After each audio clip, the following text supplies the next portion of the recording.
Welcome to Eye on the Illini, folks. We have Brad Sturdy, Kedric Prince. Really, what I thought was the third quarter was an iffy quarter, but man, that Illini team we saw in the fourth quarter, Brad, that's a dang good team.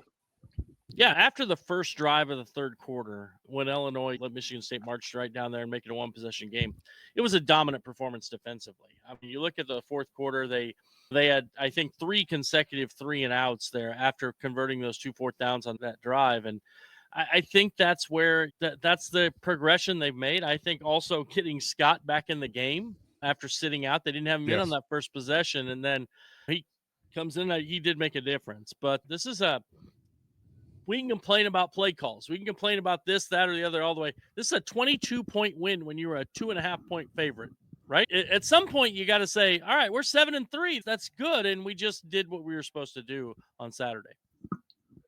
Brad, my thoughts exactly. We can pick apart. I'm going to say I'm concerned about the offensive line and sacks. Only reason I'm saying that, to start the fourth quarter, I thought Luke Altmaier was going to get hurt. With one injury away from that happening.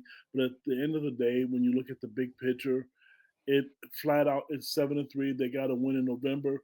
Typically, if you cover Illinois athletics and if you're a fan, you lose. They lose these games. I mean, they lost to Michigan State a couple years ago. He's growing a program, and one of the things that they talked about for the people who didn't go to the game, why Beetle was having so much success, is because he can put guys in the NFL. So 7 wins, and they have a chance to win 2 more, guys. This is exciting. This is what we hoped for last season. And maybe it was a year in coming, but I think it was pretty darn interesting. And I do think we noticed Jason's comment, which I had to throw up there. I don't disagree with Jason there. And I actually tweeted, if you remember, before that play, I said, we should blitz here. We need to blitz on display. We rushed 3. Oops. The funny thing is when they apply the pressure and you tell Gabe and Seth Coleman to attack, holy cow, they are quite the rush there, kid. They looked really good. This was the first time in a long time where I've seen the Illinois defensive line just dominate. I believe the quarterback was sacked. I could be wrong, but I think Charles was sacked 6, 7 times, maybe 5, 6, 7 times. We've not seen that in a long time from the Illinois defensive standpoint. They brought the pressure today. They got stops when they had to. Sure, you gave up 343 yards, but you only gave up 16 points. You got stops when you had to. Yeah, 5 sacks, 8 tackles for loss. That's exactly the kind of performance you want from your defensive line. I always struggle when they put them out in coverage. I'm like, these guys are so good at getting to the quarterback. Let them go get the quarterback, right? Do you remember that time Lawrence Taylor went back in coverage? Because I don't. He did once, then they fired that coach. Yeah, exactly. No, it's weird. And look, I'm a little bit of a homer for Josh McCray because he's a good kid. He's fun to watch, and 2 season-ending injuries. And watching him get the opportunity, that was a huge run, that 30-yard gain that kind of really broke the back. I think at that point, Michigan State knew it was over. But what do you guys think of seeing Josh have this type of excitement and success? Mike, I'll say, I think in our little conversation we had, I said, where's Josh McCray? Where is he at after I thought he'd get more carries, to be honest. And maybe it's to keep him healthy, but there was a stretch there. I was like, where did he go? And he ends up with 9 carries, but most of those were the goal line carries at the end. He had the 130-yard run at the end. Most of it's the goal line at the end of the game. And I was like, where's this guy when you're on the 45-yard line, you need to get a first down, move the change and control the ball. I don't know. I think he could maybe get a few more. Maybe there's something we don't know. Maybe he does. They're trying to not have him have a season-ending injury. But, man, I liked him. Of all the backs today, I thought he ran the hardest, ran the best. I'm really happy for Josh for a number of reasons, and here's why. I think, I could be wrong, but I think he's Brett Bielema's first recruit at Illinois. And I do think they're trying to protect him, Brad. They were just one injury away. He's the big guy, that big back. And obviously, Caden Fagan is gone, so they're going to need him against the more physical team. So protecting him right now is not a bad thing. I think it's smart from a coaching standpoint. And a couple of games ago, when Josh had a great game, we saw how emotional Brett Bielema got because, again, he was his first recruit, and he's been through so much, and he's still fighting, and he's still playing. He's not pouting. He has good body language. So I'm happy for him. But if that's what it takes to win games and you're not giving him the ball 30, 40 times a game right now, I'm good with that. Perfect. Yeah. And I got to be honest with you. I thought Luke Altmaier he was definitely more, I don't know how to say it, but he was more precise in the second half. I also thought he got rid of the football. The offensive line did not do him any favors, and he was getting hounded early. Just media guys just running free. He didn't get sacked one time. He threw the ball away instead of taking the interception, taking the sack. As you look at that, they didn't have any 3 tackles for loss total on running plays, but there were no sacks again for Michigan State. And I understand they're not a great defense at getting sacks, but they did put pressure on Altmaier. He stood in the one play I thought was awesome when we hit Pat Bryant. And on that, he just took that hit, stood in there, took the hit him deep for the big play there. But yeah, I thought Altmaier was great. I'll say, do we appreciate Pat Bryant enough? How good he is. Seems to be open all the time. He only had 4 catches and 7 targets, but I think some of that was just the pressure Altmaier was under. If he'd had more time, I think he would have hit him many times. He had 135 yards touchdown. Zachary Franklin. They have 2 NFL wide receivers on the outside. If you give Altmaier time, he's going to find those guys. They're going to get open. They're going to make big plays, and so that's where, man, that's an impressive duo right there on the outside. You talk about numbers, Brad, with Pat Bryant. He had 135 yards receiving, 1 for 57 yards. And Zachary Franklin, who hasn't found the end zone much like he did when he was at UTSA, but he has 7 catches for 44 yards. They get open because they run really good routes. They're precise in their routes. They plant, they push off. They're really good at that, which is going to translate well to me at the next level in the NFL. Because both of those guys, I believe, will be playing on Sundays. But again, 135 yards passing.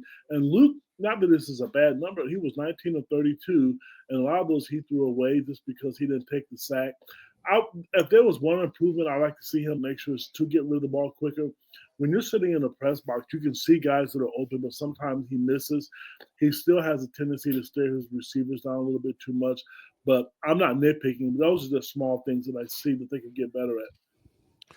Yeah, the other thing is, and we threw up a comment there, but somehow the offensive line, obviously you're not going to fix it this season.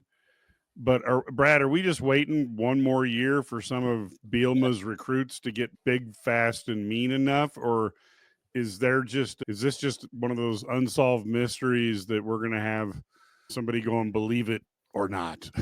They have to get better. There's no question. Maybe it's getting more talent. They've added some guys in the portal this year, and I think they're going to have to either decide that these young guys are going to be the guys and develop them in the offseason, but they have to be better. There's just no question, because you have to do a better job of being able to run the football. And I understand that they're running it up those. I don't know, behind those short yardage or those first and 10 plays where you give it to Lawfrey to run right up the gut. I just, if you have a dominant offensive line, I get it, but they don't. And so it just seems like that's not the right play a lot. So this offensive line doesn't give Barry Lunny a lot of options for what he can do offensively successfully. So I think he has to be better there. I will say, the one we mentioned, how Aaron Henry gets a lot of flack sometimes. He did the second half. I thought they were great after the first drive. The other thing I'll say, the Illinois special teams had Fabrizio Pintone is punting today. I don't know why that was. I haven't heard that yet. Did a really nice job punting, and Hank Beatty did a great job on those punt returns. He had 6 returns, 74 yards, a 25-yard return there. Had one return that would have been longer except for a penalty. I thought Illinois actually having a punt returner that's gaining yards is pretty cool. It really helps them with field position in these field position battles. Mike, I'm going to talk about the offensive line. There has to be improvement in the offseason. They have to make strides to get better. Brad hit it right on the head. This is, what are they? They're 7-3. You're 10 games in, and we've talked about the offensive line. It's not going to change now. The problem is it is tough for Barry Lunny. Good teams are able to run the ball up the middle sometimes to get 5, 6, 7, 8 yards. They haven't done that all season. So it's not going to get better. So they have to recruit better or find ways to get it done, because I think the offense will be better overall if you could do that. But they just haven't. And other teams have mastered it. They've been able to do that for some reason. And it's shocking because Bielema is a really good lineman coach. And this is something that I know that's dear to him, but I can assure you in the offseason, it probably will be addressed. My thought was, especially, what would this team look like without Davis and Priestley out of the portal? Holy cow, this could be a disaster where we wouldn't know how good Pat Bryant is because Luke Altmaier would be in the hospital. And Luke, I said, Luke, one of two things going to happen here. Luke Altmaier's going to struggle, or he would be dead, one or the other. I'm glad neither has happened. Thanks to those guys. And then the other thing is Brandon Henderson's obviously a guy who could get more time. I don't know. And I think he'll have to next season, but it's interesting. That's the one hole. The defensive line, they lose a guy like Johnny Newton, but they've been pretty solid. Again, they hold them to 87 rush yards, only 3.1 yards per carry. You got it. That's effective, right? I think that's what you want to do as a defensive line. And T.Y. Edwards has been really good, and I thought they got some good performances from some other guys too, especially when they're in the spot where they're supposed to be. I want to talk about Gabe a little bit. I don't know what happened, but the last 3 or 4 games, he's been different. I don't know if somebody told him or challenged him, but he's been aggressive. And I tell you what, quarterbacks are running from him, which is good. We know as a freshman how good he could be and how good he really is. The last few games, you can really see, his talent level, and it's starting to shine, and why some of the NFL teams are definitely interested in him. But just real quick, going back to what Brad said, I mentioned this earlier. The start of the fourth quarter when Luke got sacked and he went down, it's tough. And I know as a quarterback, you don't like that, but you can't show facial expressions. You don't want to look discouraged. But there was times, and you go back to the Oregon game, he was running for his life, the Penn State game. And just today, he threw away probably 5 or 6 today just to avoid sacks. And one thing about T.Y. Edwards is he was kicking some butt on the defensive line. And then when he got pushed afterwards, that was pure WWE, the way T-Rod hit the deck. I thought all day, they haven't been able to move him all day. And now all of a sudden, one little push and he's down. I thought right then, Triple H is looking, going, look, that guy could be with us, because that was a classic move. Yeah, I was waiting for it to come off the top rope. Is that what you're waiting for, Mike? He's been really good. I gotta say the defensive line was a big question mark, but they've been solid. That's good. The other thing about this, I think a lot of times now, this was a game I said I wanted to not have to worry in the last 7, and I did. Once they got it, you didn't have to worry at the end.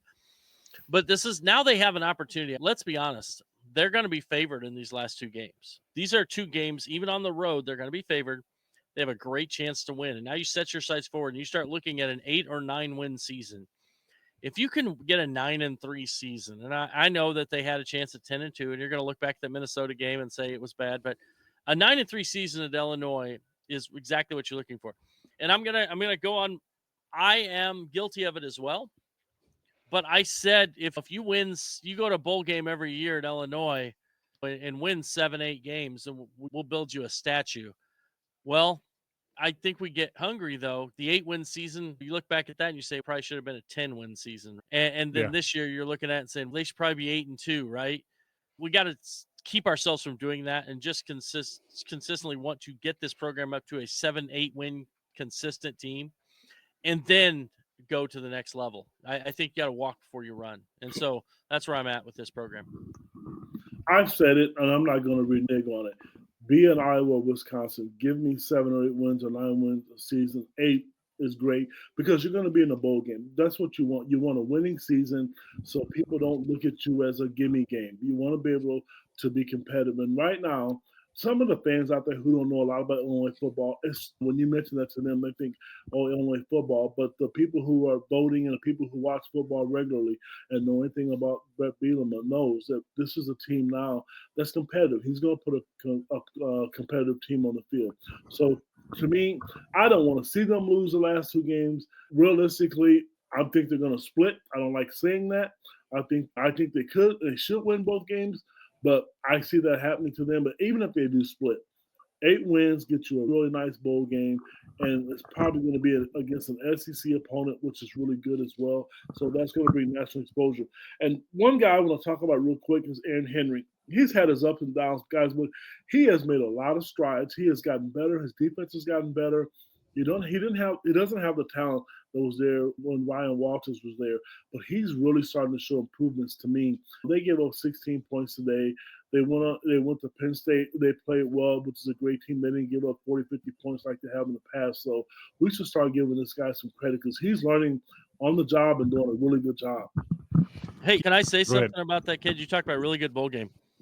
If, as we think, there are 4 Big Ten teams in the college football playoff, 4 Big Ten teams out of the 12, if you look at it right now, the only team in the Big Ten with 3 or fewer losses outside of those 4 is Illinois.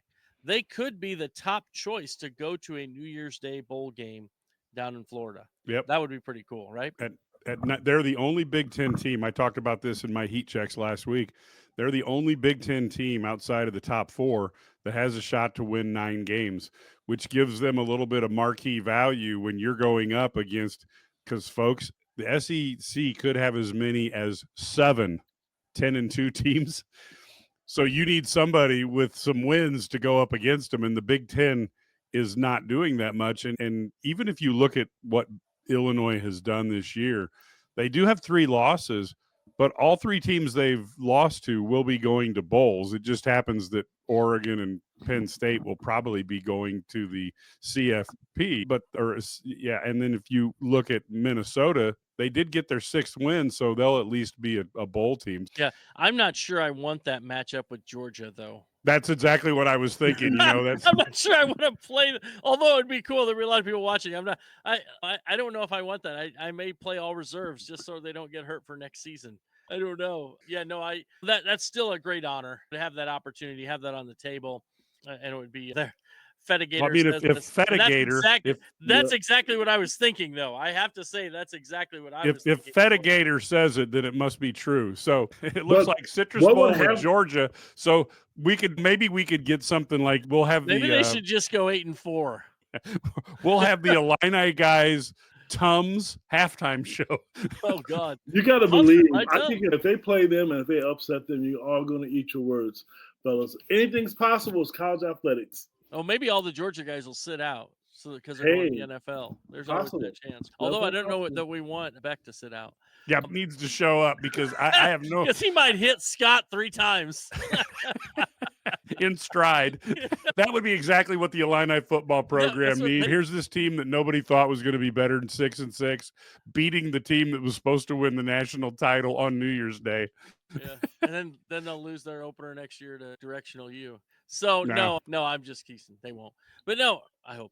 I do think that they're an opportunity to get a great bowl game, win these 2 games, get to 9-3, and let everything else take care of itself. It's fantastic. Such a fun situation for Illinois here. They are in a really good spot at 7-3, much better than we thought. We did our predictions for the season. They're on the radio show, they're on the website, everything. And I said I was thinking 6-6. I said between 5 and 7 wins. They're already there. They're at the top end of that. I don't think anybody said 8 or 9 wins. I think I said 8, but we have to go back and check tape. Yeah. I might check tape. Ked, we're going to have to check. Ked's got that I'm right face he's getting. Check tape. I'm pretty sure he's wrong. I'm pretty sure it was 7. Hey, the other thing, guys, is this is going to be good for recruiting.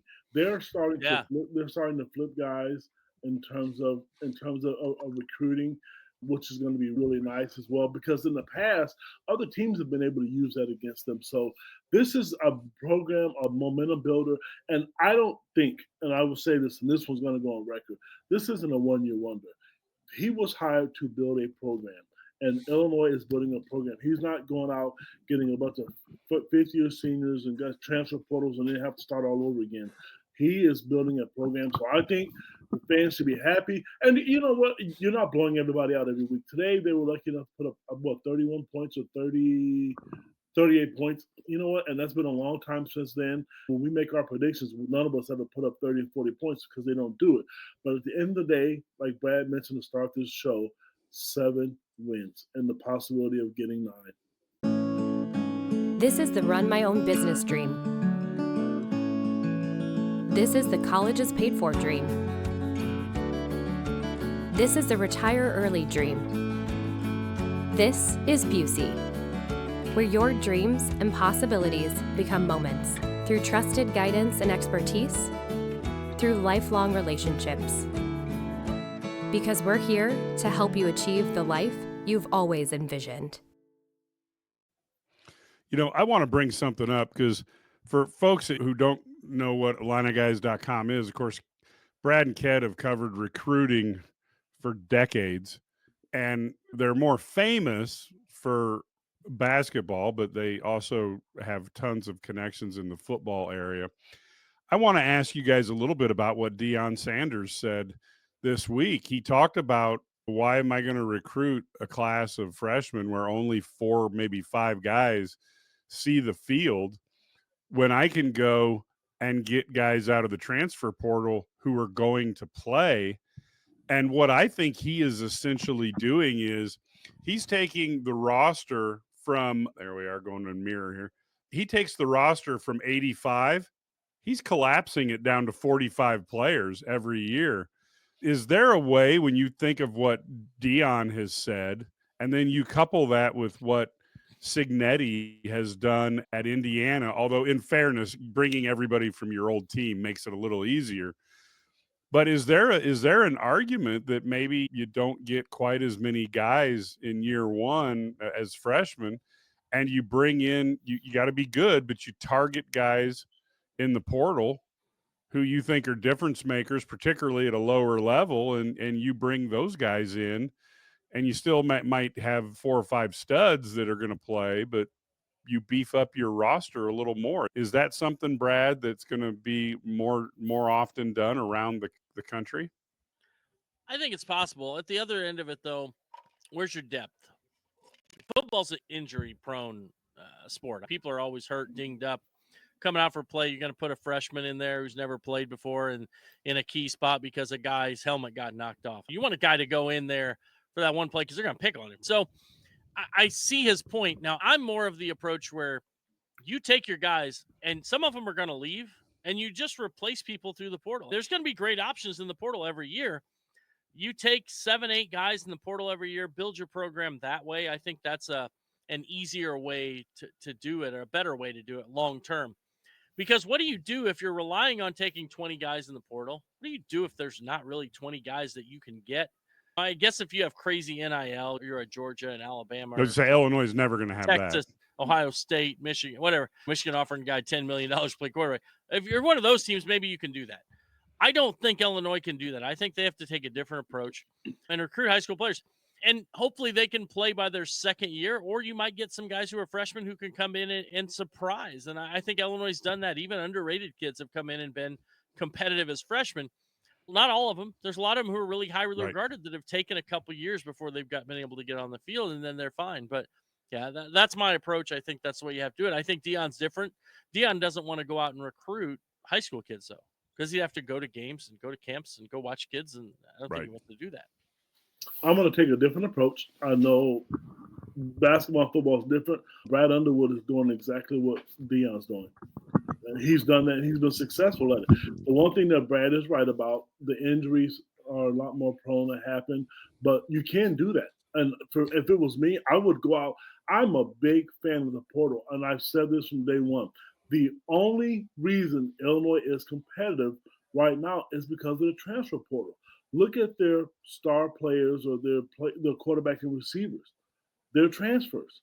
And if you don't have the NIL, you don't get those players. Luke Altmaier isn't playing. He wouldn't have been there last year. He would have to sit out. Yes, you can build in the transfer portal, but you also have to build depth. And I think Beadle was doing it right.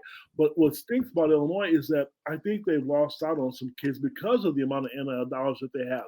Because there's no one can tell me any different that Illinois is not as attractive as some of the other Big Ten teams because they have great facilities. You're in the Big Ten. You're on TV every week. They have the best sports package in the history of sports next to the NFL. So there's no reason, and great coaches and a great fan base. Get the NIL dollars there, and then you could get those players. You could develop an offensive line. But And on the flip side of it, you're always with the NIL, the transfer the way it is, you're going to lose kids. You're always going to lose kids. Every program is going to do that. And on a positive note, some kids do step up and some kids do shine as freshmen. I like it. Like I said, to basketball and football is different, but Brad Underwood he's done a great job of it. You look at Shauna Green, the women's program, and right now, she has one of the top 5 classes in the country, but she did it with all freshmen. But she's going to have to mix that with some veteran and some transfers. Yeah, I totally agree. And like I said, my thoughts were, when you take a look at this, Illinois has been extremely successful under Josh Whitman. And people listening here, the donations to icon4illini.com, that's the Illini NIL organization. It's truly a difference maker. I looked at Carnell Tate catching balls for Ohio State today. I think about the linebacker who's Nathaniel, like I'm blanking on his last name, who's going to be going down to maybe Miami.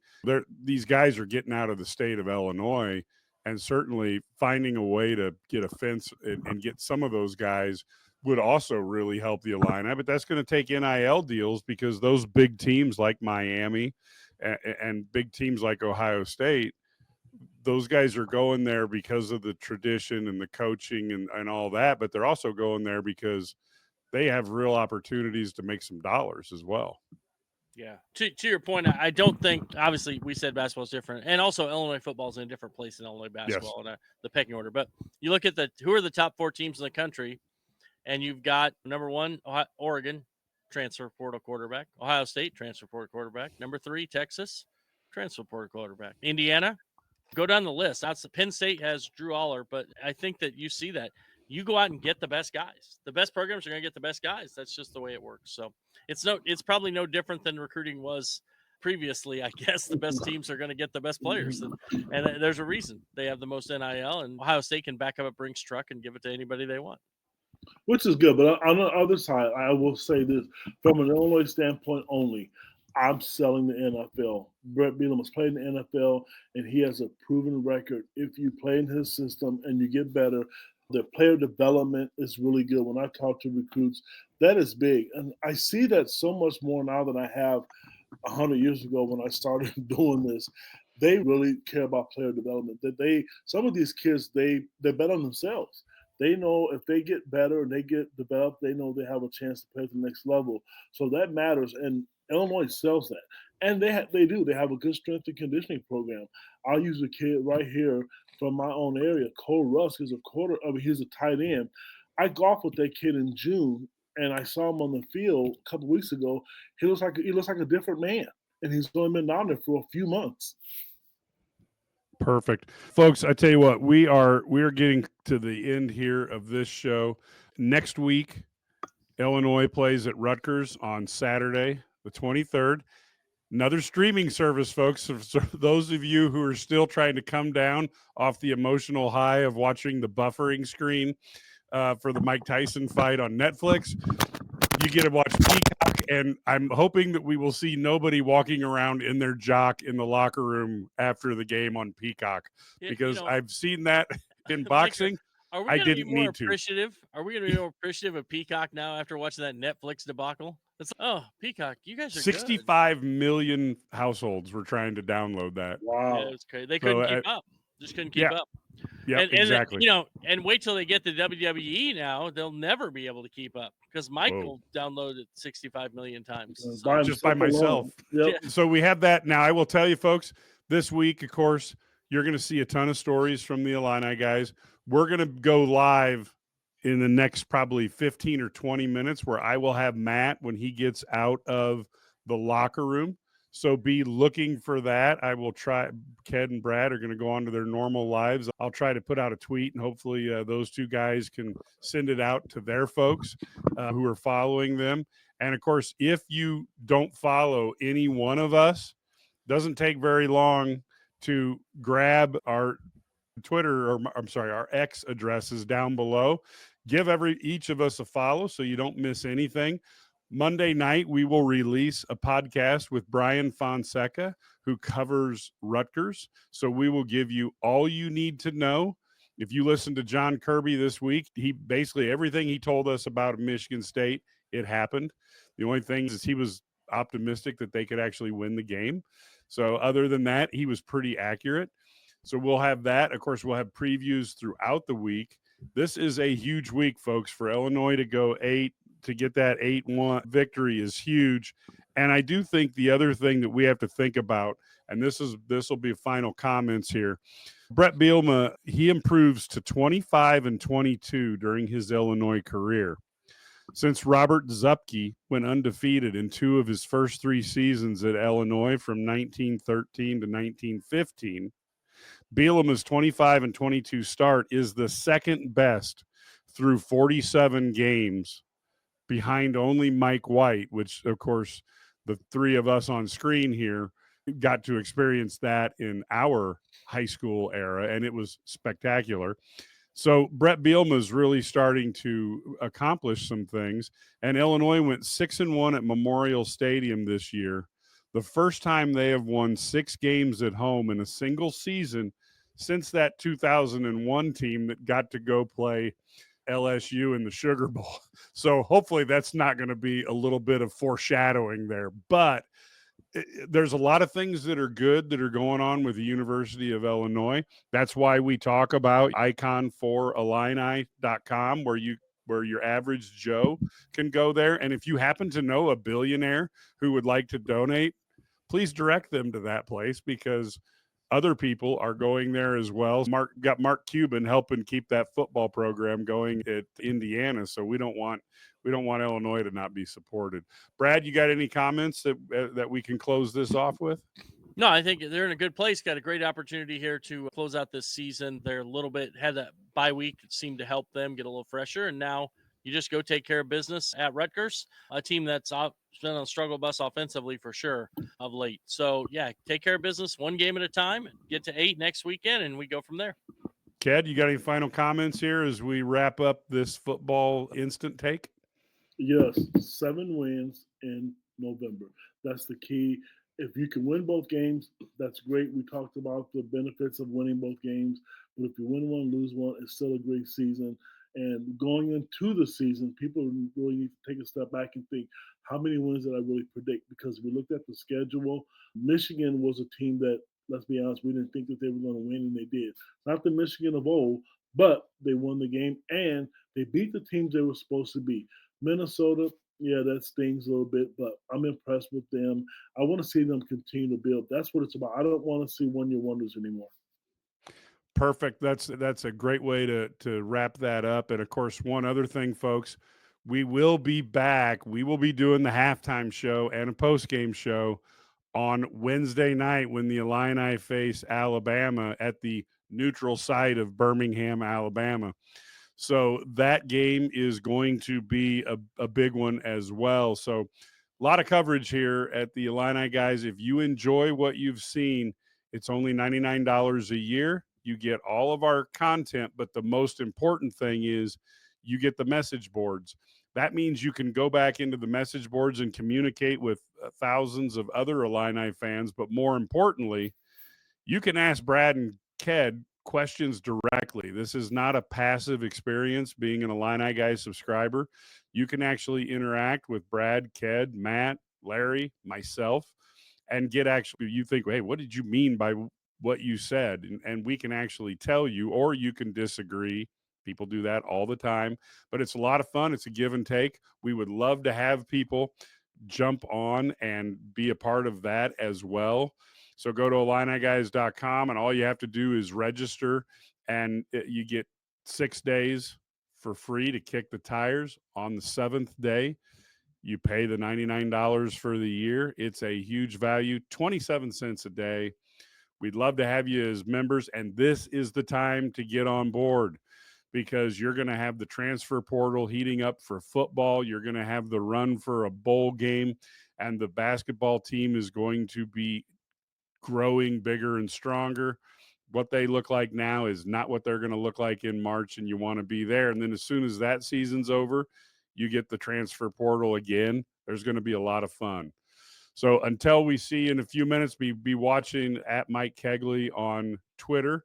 and you'll see us go live with Matt and I. He will have comments from the coaches and from the players. Until then, go Illini.